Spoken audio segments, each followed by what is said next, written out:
Good morning, नमस्कार, सुप्रभात। आप देख रहे हैं न्यूज 18 राजस्थान। मैं हूं आपके साथ मनोराज सक्सेना। और चलिए सबसे पहले आपको बताते हैं कि कौन सी वो खबरें आज की बनेंगी एजेंडा और किन खबरों पर हमारी नजर दिन भर रहने वाली है। भरतपुर में सैनी समाज का आंदोलन देखिए लगातार जारी है। लोग हाईवे को जाम करके बैठे हुए हैं।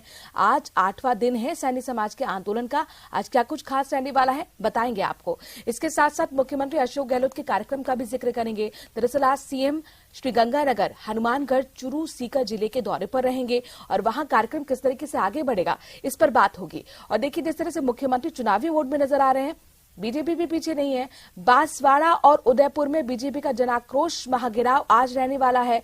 महाघेराव से पहले सुबह 8 बजे बांसवाड़ा में प्रदेश अध्यक्ष सीपी जोशी मां त्रिपुरा सुंदरी के दर्शन करेंगे और जीत का आशीर्वाद लेंगे। आखिरकार क्या कुछ खास रहेगा आज महाघेराव में, किन मुद्दों को लेकर सरकार पर हमला बोलेगी बीजेपी, बताएंगे आपको। साथ ही बात सफाई कर्मियों की भी होगी जिनका आंदोलन लगातार जारी है। आज भी आंदोलन जारी रहेगा और आज क्या प्लानिंग है, क्या रणनीति है आंदोलनकारियों की, ये भी बताएंगे। साथ ही बात राष्ट्रीय सहकार मेला की भी होगी। दरअसल इस मेले का विधानसभा अध्यक्ष सीपी जोशी शुभारंभ करेंगे। तो तमाम ये 5 बड़ी खबरें जिन पर रहेगी आज न्यूज 18 राजस्थान की नजर। और शुरुआत करते हैं उदयपुर के मांडवा से आ रही इस वक्त की बड़ी खबर के साथ। पुलिस पर फायरिंग मामले में अपडेट अपने दर्शकों को दे दें कि घायलों का एमपी हॉस्पिटल में इलाज चल रहा है। एसपी विकास शर्मा ने घटनास्थल का दौरा किया है। देर रात से लगातार दबिश दे रही है पुलिस। अपराधी डणिया और साथ ही उसके बेटे सहित करीब 35 लोगों ने पुलिस पर हमला बोला था। पुलिस टीम की राइफल और पिस्टल भी छीन ली थी। हमलावरों ने इस तरह से जो लगातार अपनी करतूत सामने रखी, इस पर आईजी अजय पाल लामा ने बयान दिया है। उनका कहना है कि किसी पुलिसकर्मी के गोली लगने की अभी तक पुष्टि नहीं हुई है। मेडिकल रिपोर्ट में स्थिति साफ होगी। आपको बता दें कि 7 पुलिस जवानों को एमपी हॉस्पिटल में भर्ती कराया गया है, जहां उनका इलाज चल रहा है। हिस्ट्री शीटर को पकड़ने गई थी पुलिस की टीम और कुख्यात अपराधी रनिया और उसके बेटे ने करीब 35 लोगों के साथ मिलकर पुलिस पर हमला कर दिया।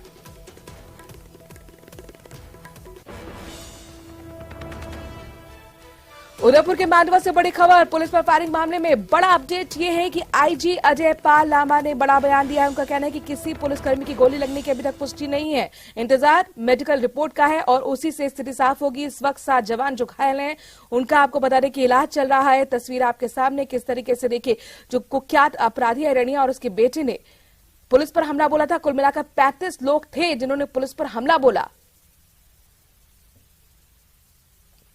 फायरिंग की जाती है, उसमें पुलिसकर्मी उस अफरा तफरी में इधर उधर भागते हैं। उस दौरान कईयों के अपराधियों के द्वारा लाठियों से, पत्थरों से, चाकू से वार किया जाता है। उसमें हमारे 7 पुलिसकर्मी थानाधिकारी सहित घायल हुए हैं।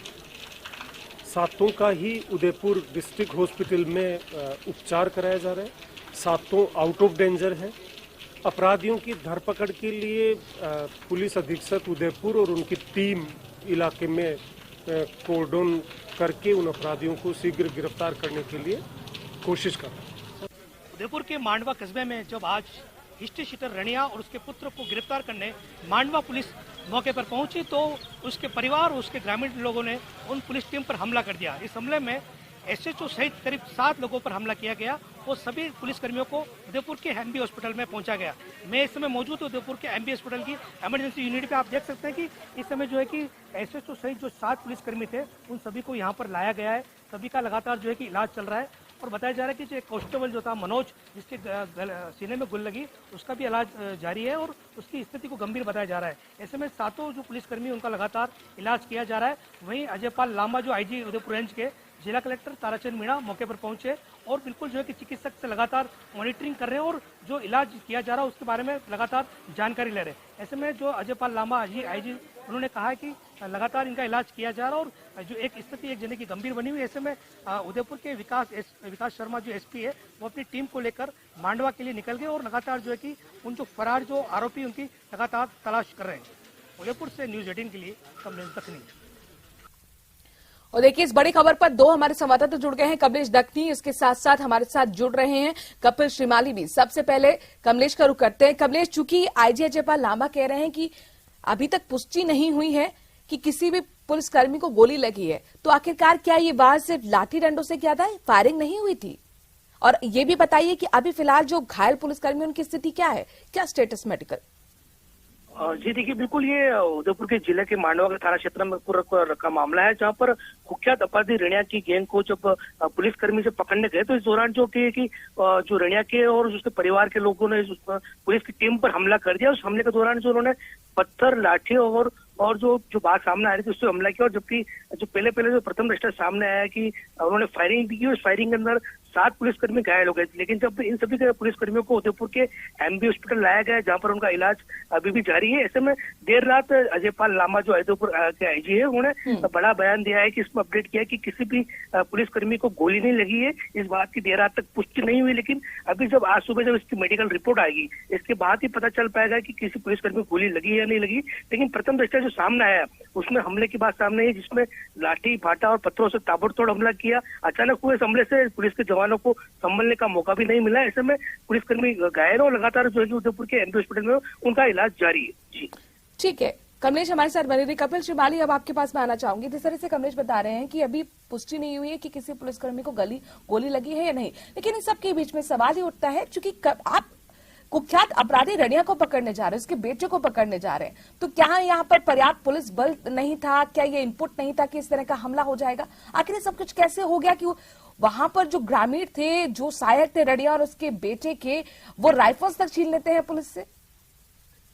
हाँ बिल्कुल, देखिए पुलिस की जो टीम थी वो निश्चित तौर पर जिस तरह अपराधियों को पकड़ने गई थी, बहुत कम पुलिस की टीम थी। और आमतौर पर जिस तरह का ये गांव था, बिल्कुल आदिवासी बाहुल्य ये गांव है। और जो टीम रनिया के बेटे खातरू को पकड़ने के लिए गई थी, उसमें 3 ऐसे पुलिसकर्मी थे जिनकी पहली ड्यूटी थी। हाल ही में उनका रिक्रूटमेंट हुआ और ये उनकी इस तरह की पहली ड्यूटी थी। तो ये एक बड़ी वजह मानी जा सकती है कि पुलिस बल जो संख्या बल जो था वो कम था। लेकिन आप देखिए कि खातरू को जब पकड़ने के लिए पुलिस गई तो पहले से गात लगाकर लोग बैठे हुए थे। इसका मतलब ये भी अंदेशा लगाया जा सकता है कि कहीं न कहीं कोई सूचना लीक हुई हो, जिसके चलते खातरू, उसके पिता रनिया और अन्य जो लोग थे, तकरीबन 35 से 50 लोग बताए जा रहे हैं, जो गात लगाकर बैठे थे और पुलिस की टीम के आने के बाद में उन पर अचानक हमला बोल दिया और उनकी बंदूकें छीन ली।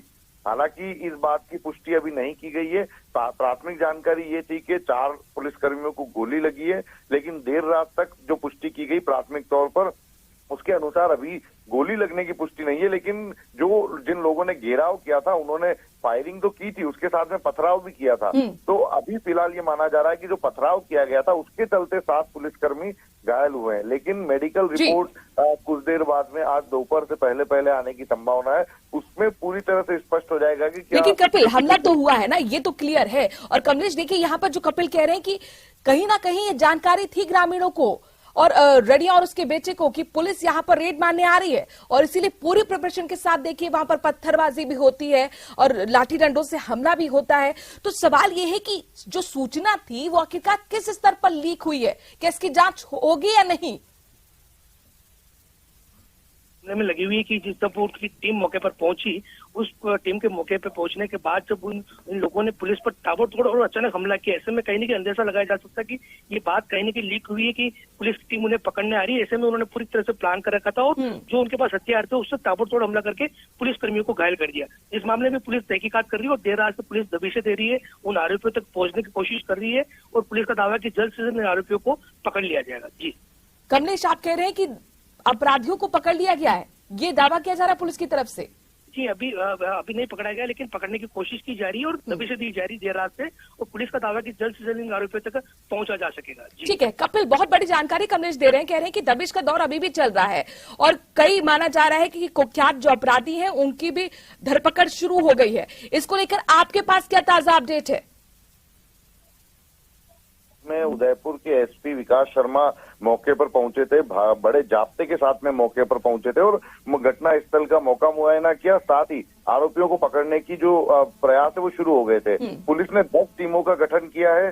10 टीमों का गठन करने के बाद पूरी रात से पुलिस दबिश दे रही है। विभिन्न जो संदिग्ध ठिकाने हैं इन लोगों के, वहां पर दबिश दी जा रही है। हालांकि अभी तक कोई सफलता पुलिस को नहीं मिली है, लेकिन ये उम्मीद की जा रही है कि जिस तरह से पुलिस एक्टिव मोड में बड़ी तादाद में टीमों को बनाकर दबिश की कार्रवाई कर रही है। तो जल्दी ही इस प्रकरण में लिप्त जो आरोपी हैं वो पुलिस गिरफ्त में होंगे और पुलिस अधिकारियों का कहना है कि जल्दी ही आरोपियों को पकड़ के उन्हें सख्त सजा दिलाने का प्रयास किया जाएगा। बिल्कुल, देखिए यहाँ पर कपिल, बड़ा संदेश जाना चाहिए बदमाशों के बीच में, चूंकि बदमाशों ने हमला बोला है। आप देखिए कितने हौसले बुलंद हैं। तो जाहिर तौर पर रात भर दबिश का सिलसिला चला है और कपिल और हमारे संवाददाता कमलेश दोनों ही बता रहे हैं कि रात भर जो ऑपरेशन चला है इसमें माना जा रहा है कि बड़ी सफलता भी पुलिस को हाथ लगी है। बहरहाल देखना होगा कि कब तक यहाँ पर पुष्टि करती है पुलिस। शुक्रिया कमलेश, तमाम जानकारी हम तक पहुंचाने के लिए। कपिल, आपका भी बहुत बहुत शुक्रिया तमाम जानकारी विस्तार से हम तक पहुंचाने के लिए। और अब बात सैनी समाज के आंदोलन की करते हैं। भरतपुर से बड़ी खबर, सैनी समाज का आंदोलन 8वें दिन भी जारी है और आज एक माना जा रहा है कि एक बड़ा डेलीगेशन मुख्यमंत्री से बातचीत इस बाबत करेगा। पीडब्ल्यूडी मंत्री भजनलाल जाटव के जरिए मुलाकात होगी। इसके साथ साथ डेलीगेशन में बदन सिंह और मृतक मोहन के परिजन भी मौजूद रहेंगे। आज दोपहर बाद ये मुलाकात होनी है। इसके बाद सैनी समाज हाईवे को खाली करने को लेकर फैसला ले सकता है।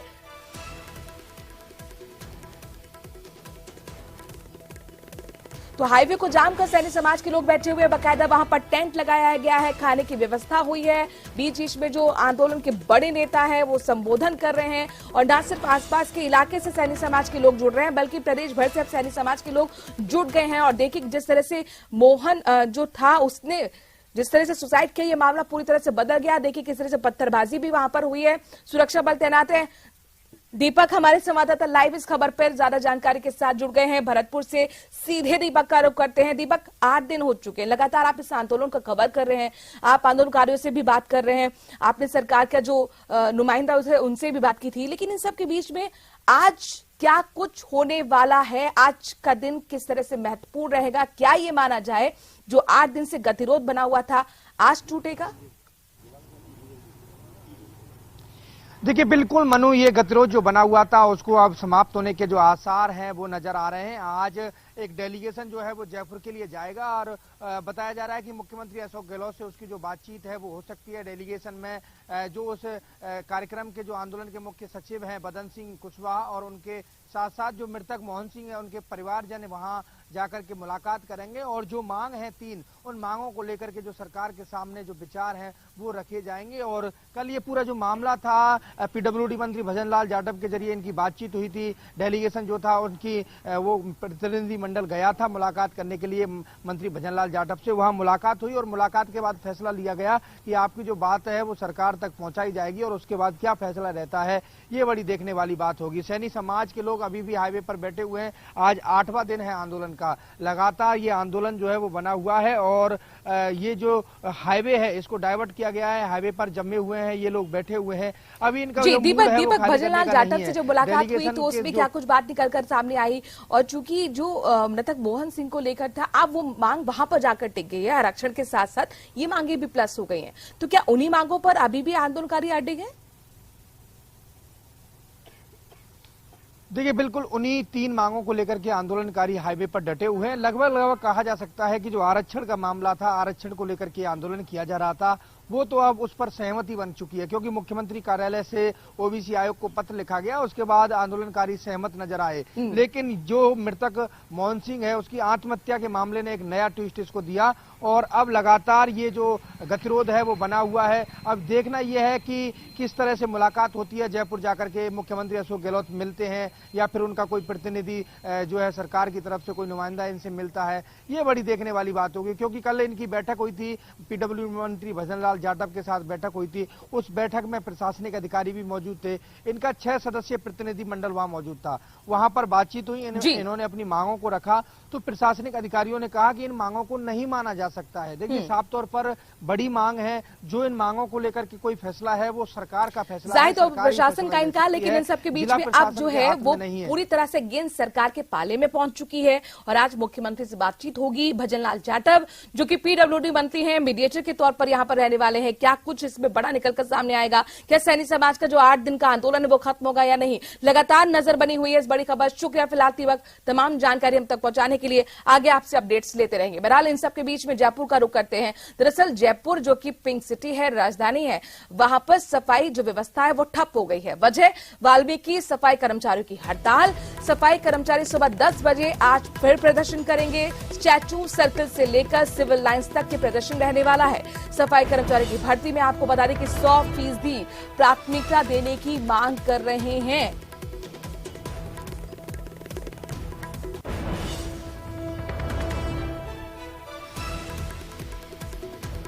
तो जयपुर से बड़ी खबर जहां पर देखिए वाल्मीकि सफाई कर्मचारी बड़ी संख्या में जुटे हुए हैं और ये आज हड़ताल का चौथा दिन। सफाई कर्मचारी आज सुबह क्या करने वाले हैं? बड़ा प्रदर्शन। इसके लिए बकायदा पूरी रणनीति कल बना ली गई थी। स्टैचू सर्कल से लेकर सिविल लाइंस तक प्रदर्शन करेंगे वाल्मीकि सफाई कर्मचारी। दरअसल जिस तरह से आरक्षण सफाई कर्मचारी भर्ती में दिया गया था उसी का विरोध कर रहे हैं और उनका कहना है कि सफाई कर्मचारी की भर्ती में वाल्मीकि समाज को 100% प्राथमिकता देनी चाहिए। हालांकि इन सब के बीच में जो सफाई कर्मचारी की भर्तियां थी उसे स्थगित कर दिया गया था और इसके पीछे यही माना गया था कि वाल्मीकि समाज की नाराजगी है। लेकिन बावजूद इसके अभी तक रोल बैक नहीं किया है इस आंदोलन को लेकर सफाई कर्मचारियों ने और ऐसे में सरकार की मुश्किलें लगातार बढ़ी हुई हैं। चुनौती वाल्मीकि सफाई कर्मचारी लगातार देते हुए। महेश दादीच हमारे संवाददाता से बड़ी खबर पर ज्यादा जानकारी के साथ जयपुर से जुड़ गए हैं। महेश, अब आंदोलनकारियों की क्या रणनीति है? क्या अभी तक सरकार की तरफ से इनसे कॉन्टैक्ट किया गया है? यहाँ कोई बीच का रास्ता निकलता हुआ नजर आ रहा है? देखिए बिल्कुल बीच का रास्ता तो अभी कोई दिखाई नहीं दे रहा है और जहां तक है कि बातचीत की शुरुआत हुई थी, कल एक दौर की वार्ता भी हो गई थी, लेकिन वार्ता में कोई नतीजा नहीं निकल पाया। इस लिहाज से अभी भी जो डेडलॉक है वो बना हुआ है और साथ ही में जहां तक वाल्मीकि समाज ने है कार्य बहिष्कार अपना किया हुआ है। वाल्मीकि समाज के सफाई कर्मचारी हैं वो किसी तरह से जो है क्षेत्र में नहीं जा रहे हैं, सफाई का काम नहीं कर रहे हैं। इस लिहाजा जिस तरीके से सड़कों के किनारे जो गंदगी का आलम पसरा हुआ है शहर में अलग अलग जगहों पर, अब वो विकराल रूप लेता हुआ दिखाई दे रहा है क्योंकि दुर्गंध के मारे लोगों का जीना मुहाल हो गया है और क्षेत्र में लोगों की जो समस्याएं हैं, तकलीफें हैं वो बढ़ चली है।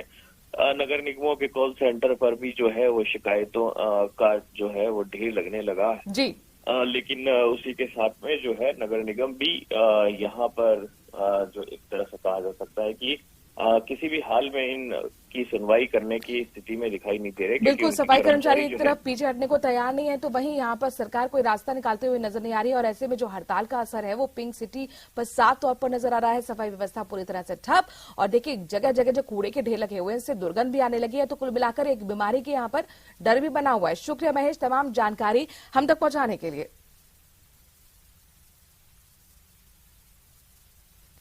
बात अब बीजेपी की करते हैं और देखिए बीजेपी लगातार चुनावी मोड में आती हुई नजर आ रही है। आज जन आक्रोश महाघेराव का जो पड़ाव है बांसवाड़ा में होगा, उदयपुर और करौली में महाघेराव होगा। बांसवाड़ा में सुबह 10:30 बजे से महाघेराव का कार्यक्रम है।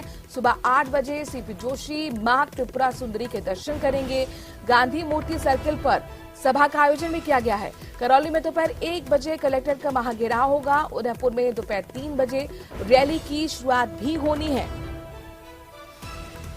तो शहर की गांधी मूर्ति सर्कल पर एक सभा का आयोजन किया गया है। महासभा के बाद गांधी मूर्ति से कलेक्टर तक एक बड़ी रैली निकाली जाएगी और कलेक्टर का घेराव किया जाएगा। सीपी जोशी इस पूरे महाघेराव का नेतृत्व करेंगे और बताया जा रहा है कि वो सुबह 8 बजे सबसे पहले मां त्रिपुरा सुंदरी के दर्शन करेंगे और इसके बाद से महाघेराव की शुरुआत होगी। बांसवाड़ा में सुबह 10:30 बजे से महाघेराव का कार्यक्रम। बांसवाड़ा न सिर्फ बल्कि उदयपुर और करौली में भी आज बीजेपी का जन आक्रोश महाघेराव होने वाला है, यानी कुल मिलाकर सरकार पर हल्ला बोल।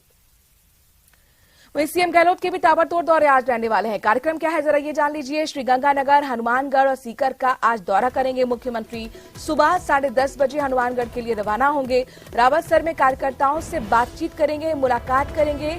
रावतसर और मलखेड़ा में महंगाई राहत कैंपों का अवलोकन भी करेंगे मुख्यमंत्री और इसके बाद दोपहर 3 बजे सीकर जाने का कार्यक्रम भी है। सीकर में भी महंगाई राहत कैंप का अवलोकन करेंगे। पीसीसी चीफ डोटासरा, विधायक राजेंद्र पारेख सहित कई जनप्रतिनिधि इस दौरान मौजूद रहने वाले हैं। तो मुख्यमंत्री पूरी तरह से एक्शन में नजर आ रहे हैं। खासतौर पर जो महंगाई राहत कैंप की लॉन्चिंग हुई है उसको लेकर लगातार खुद ग्राउंड जीरो पर जाकर उन कैंपों का अवलोकन कर रहे हैं, लाभार्थियों से बातचीत कर रहे हैं और उन्हें बता रहे हैं कि किस तरीके से आप रजिस्ट्रेशन करा सकते हैं, किस तरीके से आप सरकार की योजना का फायदा ले सकते हैं।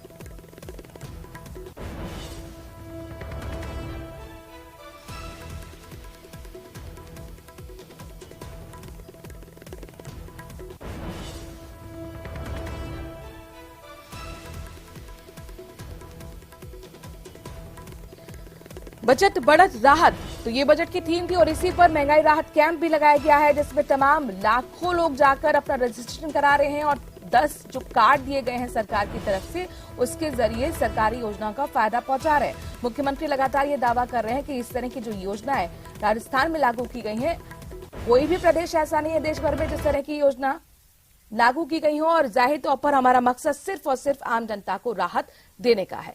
इन सबके बीच में खबरों में आगे बढ़ते हुए बात अगली खबर की करते हैं, जहां पर जमीन विवाद में भाइयों के हाथों प्रताड़ित बुजुर्ग को जब कहीं से इंसाफ नहीं मिला तो उसने आत्महत्या की चेतावनी दे दी। खबर ये अलवर से है। अलावड़ा गांव निवासी एक वृद्ध न्याय को लेकर अफसरों के चक्कर लगाते लगाते इतना परेशान हो गया, इतना हताश हो गया कि उसने आत्महत्या की चेतावनी दे डाली। गुरुवार को बुजुर्ग अलवर कलेक्टर पहुंचा और अपनी पीड़ा सुनाते सुनाते रोने तक लगा। बुजुर्ग ने कहा कि 75 साल की पत्नी हार्ट की पेशेंट है। ऐसी अवस्था में उसे और उसकी पत्नी को प्रताड़ित आरोपी कर रहे हैं, जमीन जायदाद पर कब्जा कर रहे हैं। बुजुर्ग के मुताबिक आरोपी उसे गांव से भगाने पर आमता है। मेरे भाइयों ने इतनी तंगी कर रखी कि मेरी टांग भी तोड़ दी और रोजीना मारने को वक्त मेरे पीछे अब भी देखो कितने लाशियों से मारते हैं और कोई सुनवाई नहीं है। सीएम साहब के पास गया जयपुर 3 बार और 50 बार एसपी साहब और कलेक्टर साहब के पास आया, कोई सुनवाई नहीं है। चलिए खबरों में आगे बढ़ते हैं और अगली खबर का रुख करते हैं भीलवाड़ा जिले से। अगली खबर जहां पर दिल दहलाने वाला घटना सामने आया है। दरअसल यहां पर भीलवाड़ा शहर के उपनगरपुर में कलयुगी बेटे ने अपनी मां की मारपीट कर चाकू से गोद गोद कर हत्या कर डाली, जिसके बाद वो मौके से फरार हो गया। सूचना पर पुलिस अधीक्षक आदर्श सिद्धू, सीओ सदर और तमाम अतिरिक्त पुलिस बल मौके पर पहुंचा। मामले की गंभीरता को देखते हुए एफएसएल टीम को भी मौके पर बुलाया गया। इसके साथ साथ पुलिस ने त्वरित कार्रवाई करते हुए हत्या के आरोपी फरार हुए बेटे को डिटेन कर लिया है।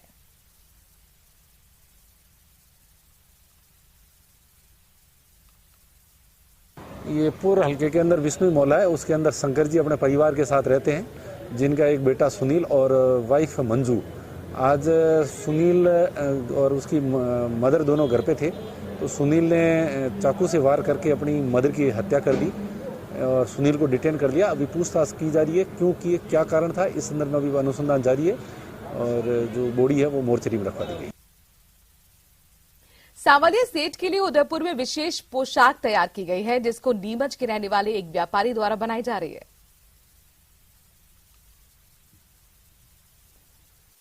चित्तौड़गढ़ जिले में विराजित सेठों के सेठ सांवलिया सेठ की महिमा अपरंपार है। यही कारण है कि देश के कोने कोने से श्रद्धालु सांवलिया सेठ के दरबार में शीश झुकाने आते हैं। ये मंदिर करोड़ों रुपयों के चढ़ावे के लिए भी प्रसिद्ध है। सांवलिया जी के भक्त अपनी मन्नत पूरी होने के बाद कैश तो चढ़ाते ही हैं, सोने चांदी के जेवर भी सांवलिया सेठ को अर्पण करते हैं। भक्तों का भंडार भरने वाले सांवलिया सेठ के लिए उदयपुर में एक विशेष पोशाक तैयार की गई है।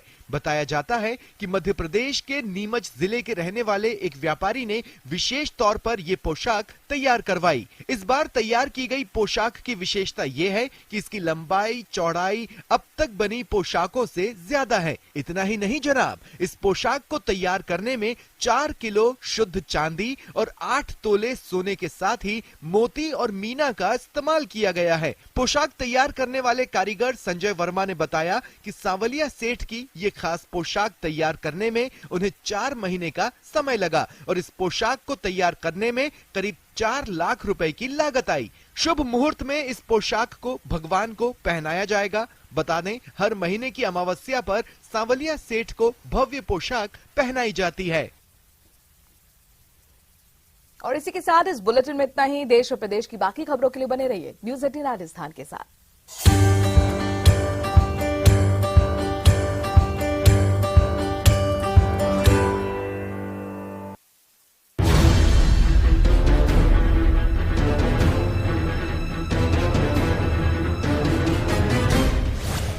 कोटा दक्षिण सीट पर कामकाज की पड़ताल। थोड़ा पानी पे भी ध्यान देते हैं हमारे कोटा दक्षिण विधानसभा में, ताकि लोगों को पीने का पानी मिल पाता। विधायक के कामकाज की ग्राउंड रिपोर्ट। ऐसा तो कुछ नहीं है सर, पानी हमें डेली अवेलेबल मिलता है। कोटा दक्षिण सीट का चुनावी हिसाब किताब। आप हॉस्पिटल में जाइए, दवाइयाँ नहीं है, 5 दवाइयाँ लिखते हैं, 2 दवाइयाँ डॉक्टर कहता बाहर से ले लो। राजस्थान में क्या सुरक्षा है महिलाओं की? कुछ भी सुरक्षा नहीं है। देखिए शाम 5:26 पर विधायक का